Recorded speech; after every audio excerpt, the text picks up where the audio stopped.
Paano kung hindi na-imbento ang pera? Isipin mo ang isang mundo na walang pera. Hindi mo na kailangang gumising sa umaga para magtrabaho. Wala nang mga bills, due dates, at walang mga utang na kailangang bayaran. Paano nga kaya kung wala ng pera na dahilan ng ating pagod at stress sa buhay? Paano kung ang mga pangangailangan natin sa araw-araw ay hindi na natin makukuha ng madalian? Dahil posible nga ba ang isang mundo na walang pera? Kung sakali, ano kaya ang magiging itsura nito? Peaceful na nga ba ang maraming tao? O baka naman isa itong nakakatakot na mundo? Tara, pag-usapan natin yan. Pero bago yan, bakit nga ba naisip ng tao na kailangan magkaroon ng pera para sa palitan? Noong unang panahon, ang mga tao ay nabubuhay sa pangangaso at pag-iimbak ng pagkain. Pero habang lumalaki ang mga komunidad, dumarami ang pangangailangan. Nagsimulang maghanap ang tao ng mas maraming bagay na hindi nila kayang gawin o makuha ng mag-isa. Dito nagsimula ang barter, ang palitan ng mga gamit tulad ng damit o iba pang mga materyales. Sa Mesopotamia noong 3000 BCE, unti-unting naging pamantayan ang pagpapalitan gamit ang mga metal at butil. Hanggang sa Asia Minor, nagdisenyo ang mga tao ng gold at silver coins na may eksaktong timbang at halaga para mas madali ang kalakalan. Noong ika-11th century sa China, lumitaw ang unang papel na pera na tinawag na jiaozi. Hanggang sa Europe noong ika-12th century, nagsimulang umusbong ang mga bangko na nagtatago ng mga ari-arian kapalit ng resibo. Noong 1661 sa Sweden, nagsimula ang opisyal na paggamit ng papel na pera sa Europe. Pagsapit ng 19th century, umusbong ang gold standard kung saan ang halaga ng pera ay nakadepende sa reserve na ginto ng isang bansa. Patunay ito na sa mahabang panahon, kinailangan ng tao ng bagay na makakatulong sa mabilis na pakikipagpalitan. Kung walang pera sa mundo, babalik tayo sa panahon ng barter, isang sistema kung saan ang mga tao ay nagpapalitan ng mga bagay na pareho nilang kailangan o gusto. Isipin mo ito. Isang umaga, naisip mong magluto. May taniman ka ng gulay, tulad ng repolyo at kamatis. Ngayon, kailangan mo ng karne para sa pananghalian, kaya naghanap ka ng kapitbahay na may manok o baboy. Pero hindi ganoon kasimple. Kasi paano kung walang may gusto ng gulay sa araw na iyon? Paano kung ang kapitbahay mong nag-aalaga ng baboy ay ayaw naman ng repolyo? O baka naman gusto niya ng karne ng baka kapalit ng baboy niya? Minsan pa, kahit may interesado sa gulay mo, paano kung hindi swak ang halaga ng mga gulay para sa buong baboy? Hindi mo naman pwedeng hatiin lang ang baboy para lang magkasundo kayo. At kung sakaling magkasundo kayo, paano kung kailangan mo rin ng ibang gamit tulad ng bigas o asin? Ibig sabihin, kailangan mo pang maghanap ng ibang tao na makikipagpalitan. Ang gulo at sobrang hassle, di ba? Dahil dito, maraming tao ang magugutom o mauubusan ng pangunahing pangangailangan.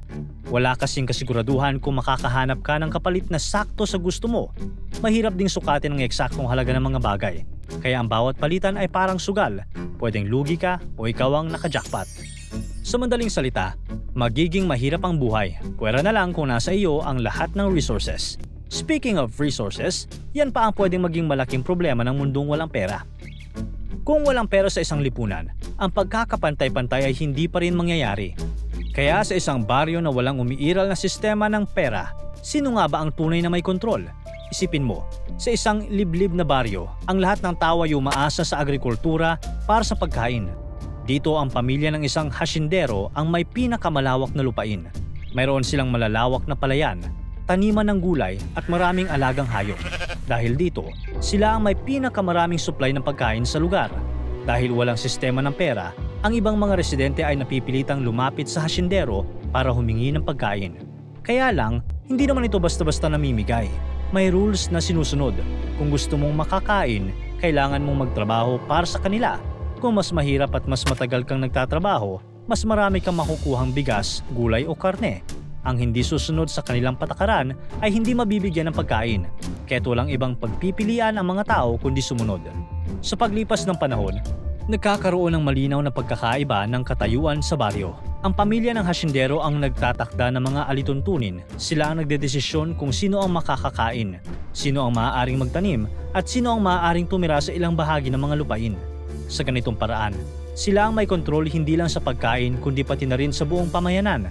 Kaya sa mundong walang pera, ang tanging paraan para mabuhay ay ang pagsunod sa kagustuhan ng may pinakamalaking ari-arian. Kung ganito ang sitwasyon, aasahan mo na ang malalang kaso ng krimen. Bakit?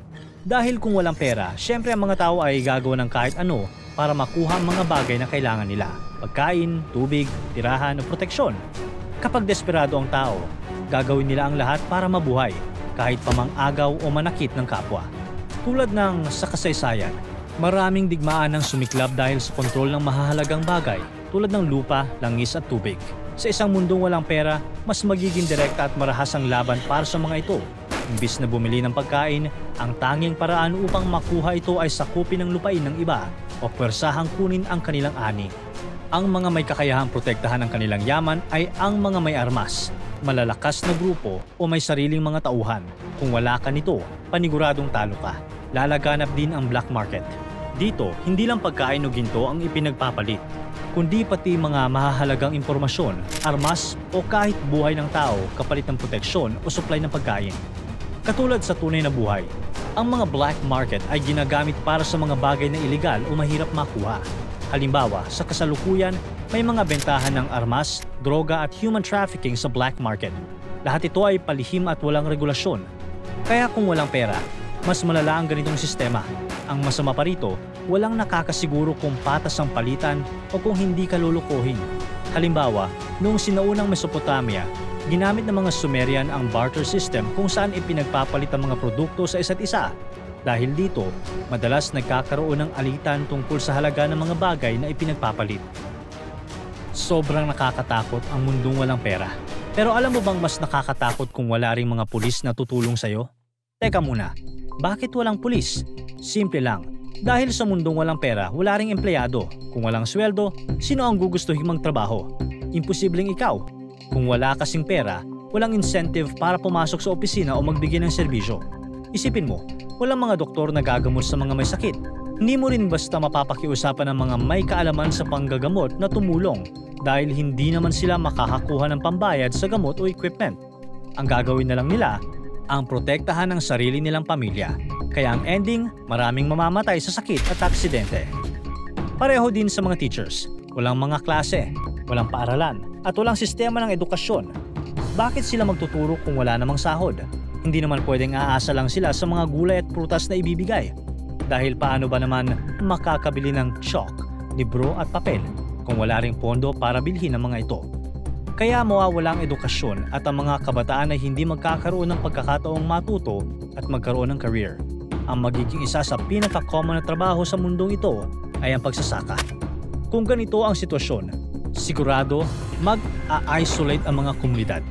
Ang bawat grupo ay magtatayo ng sariling pamayanan na parang maliit na kaharian, protektado ng matataas na pader at mga bantay para masiguradong ligtas sila sa mga kriminal o sa ibang grupo na gustong mang-agaw ng mga ari-arian. Magtutulungan sila para sa kaligtasan at kabuhayan. Imbes na sundalo o pulis, ang bawat miyembro ng grupo ay maaaring sanayin para magbantay at handang lumaban para protektahan ang kanilang teritoryo. Ngayon, pipilitin na rin ng mga tao na matutunan ang basic na panggagamot para sila-sila na rin ang gagamot sa kanilang mga sarili at kamiyembro. Pagdating naman sa edukasyon, ang mga matatandang may alam ay magiging guro ng mga kabataan. Ituturo ang mga basic knowledge at mga kakayahan sa agrikultura o paggawa ng kagamitan. Kaya sa halip na bansa, ang bawat komunidad ay parang may sariling mga kaharian, sariling pamahalaan at sariling proteksyon, mga grupo na nagtataguyod ng sariling sistema para lamang makaligtas sa magulong mundo na walang pera. Kung una mong iisipin, parang ang saya ng mundong walang pera. Wala nang stress sa pag-iisip kung paano kikitain ng panggastos. Wala nang utang at walang pangamba sa kakulangan ng pera. Ang pera kasi ang madalas na ugat ng maraming problema. Pero kung iisipin mo mabuti, ang mundong walang pera ay mundo rin na walang progreso. Walang sistema para sa basic needs, walang patas na estado sa pagitan ng malalakas at mahihina, at walang seguridad sa gitna ng talamak na krimen. Walang mga empleyadong gagawa ng mga trabaho at serbisyo para sa komunidad, kaya ang lipunan ay magiging watak-watak at puno ng kawalang katiyakan. Masasabi mo na lang, buti na lang na imbento ang pera, dahil kung tutuusin, ang pera ay hindi lang sukatan ng yaman o pambili ng mga material na bagay.